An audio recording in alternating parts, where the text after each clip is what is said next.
Hello everyone. These are a collective of quick videos on Hoya aftercare. When there are new leaves, the vines will look for a place to grab onto.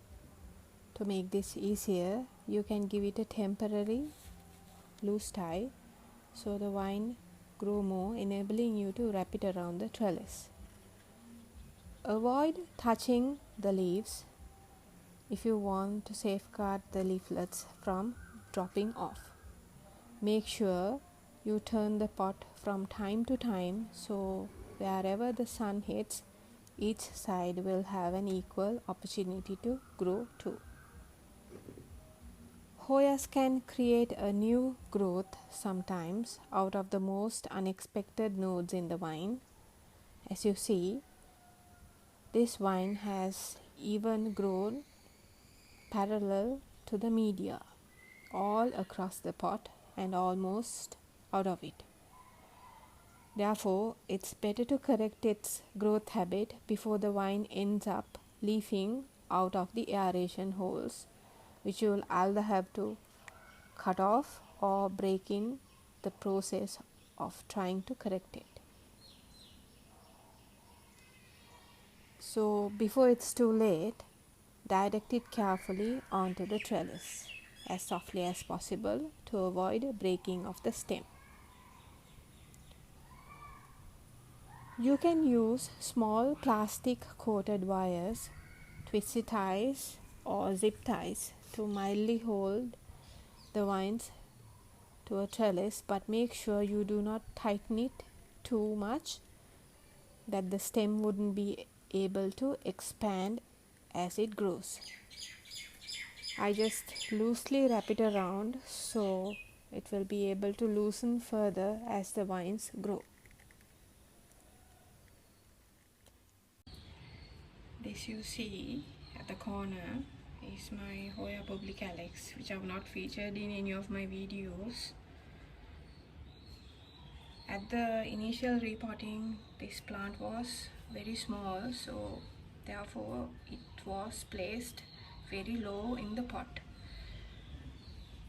You can see that from this angle also,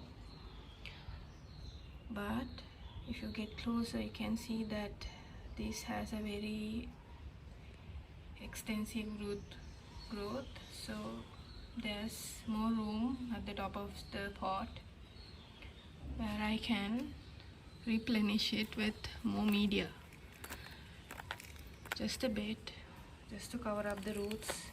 Even if you leave this aerial is okay, but if you want really good and fulfilling growth out of a Hoya, you have to do this kind of maintenance on them from time to time. This you can do when you are examining your plants, when you are doing your walks around your plants. At the same time, remember this. So in my previous video, this had a few yellow leaves, and after close inspecting I could see that there was moss in the middle which was getting pressed up when it dries because it decompresses and it gets more airy inside. So therefore what I did was I took off all of the fern root I had on top of this, and I secured the plant a bit more. And also, initially deciding to keep this vine as it is, this was twice as long, I chopped it up and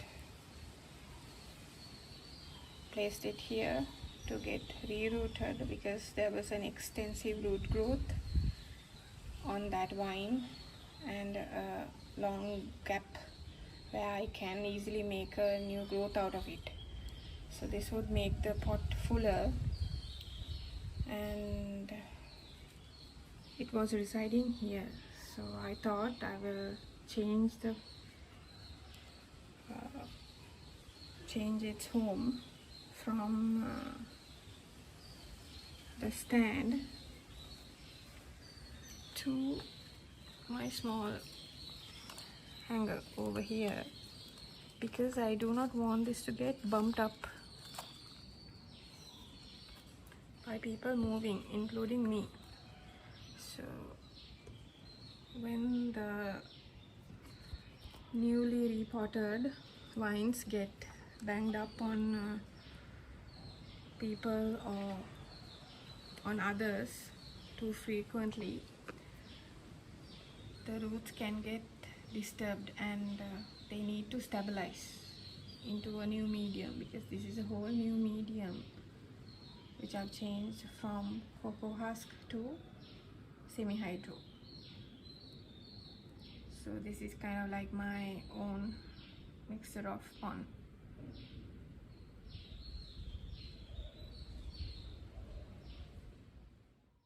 Finally, before rerooting or replacing a trellis, I would dunk all the vines in a strengthening solution. This allows less transplant shock for an even better growth next time, as well as a better chance of absorption of nutrients than when you spray. These are small steps other than the usual trimming and leaf inspection I do, and I hope this will help you too. Bye.